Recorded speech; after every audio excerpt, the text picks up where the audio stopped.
La charge est lourde, mais nous appliquons la devise de Guilmer, faire face. Donc nous allons faire face à cette modification du SRADET, qui est un travail de longue haleine, et je tiens d'ailleurs à rappeler le travail de M. Brice-Hortefeux qui m'a précédé dans cette délégation, qui a élaboré ce SRADET et qui a été un très très long travail de concertation. Mesdames et messieurs, mes chers collègues,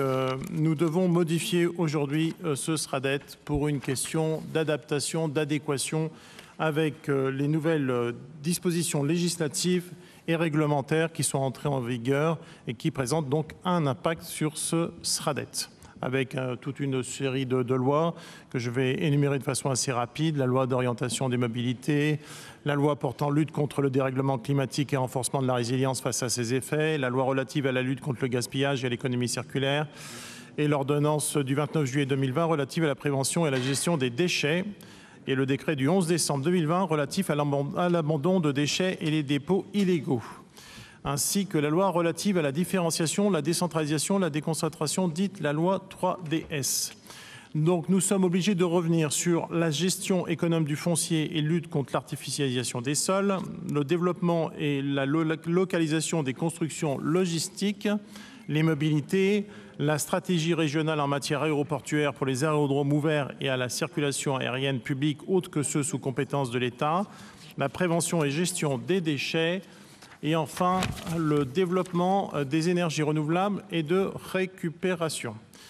C'est la raison pour laquelle nous allons être obligés, dans le cadre du SRADET, de procéder à cette modification tout en continuant à mettre en œuvre ce qui a été décidé par l'adoption du SRADET par notre Assemblée. Donc nous avons un SRADET qui est applicable, mais qui doit être modifié et qui n'est pas révisé. C'est une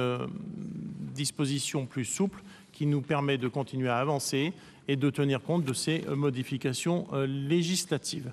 C'est la raison pour laquelle je vous propose en conséquence la modification du schéma régional d'aménagement, de développement durable et d'égalité des territoires, de prendre acte des évolutions réglementaires législatives récentes impliquant une modification du SRADET, d'engager une procédure de modification du SRADET, d'intégrer les obligations législatives réglementaires nécessitant l'évolution de la rédaction du schéma relative en particulier à l'évolution de la rédaction du schéma de la consommation d'espace et à l'artificialisation des sols, au développement et à la localisation des constructions logistiques, à la stratégie régionale en matière aéroportuaire, à la prévention et à la gestion des déchets, ainsi qu'à l'économie circulaire. D'ajuster le schéma pour prendre en compte les évolutions de contexte justifiant une adaptation sans remise en cause de son économie générale,